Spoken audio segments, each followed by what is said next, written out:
Sekarang ini tak banyak orang mengenal Sunarso, tapi di era 1960-an ia boleh disebut arsitek politik di belakang layar.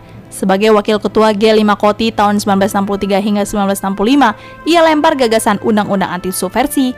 Berikut kisahnya.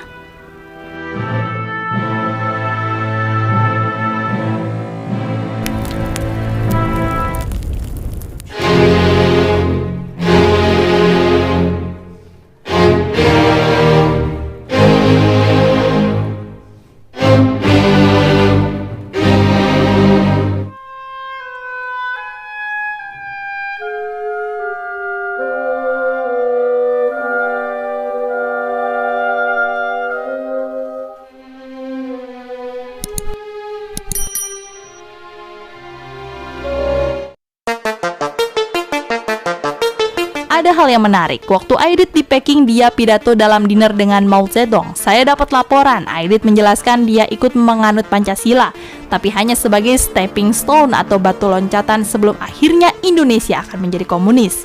Saya buat laporan yang diserahkan kepada Pak Cipto atau Maijen Purnawirawan Sucipto, ketua G5 Koti sebelum saya, pada Bung Karno.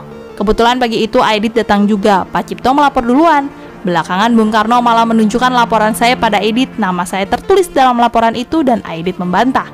Di luar, saya dan Pak Cipto bertemu Aidit. Dalam hati saya tidak akan berbuat demikian, kata Aidit.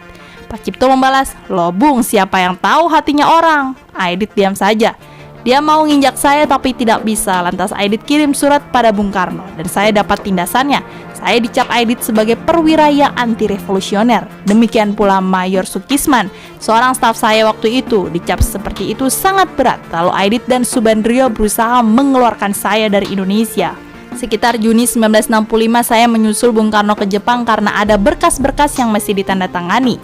Sebelum saya ke kamar Pak Bung Karno, di luar saya bertemu Subandrio yang juga mau menghadap. Dia bilang, kowe bakal jadi duta besar di Australia. Saya nggak percaya. Beres nanti saya lapor sama Bung Karno dan Pak Yani, kata Subandrio. Saya langsung belok ke kamar Pak Yani dan melapor. Pak Ban mengusulkan saya jadi duta besar di Australia.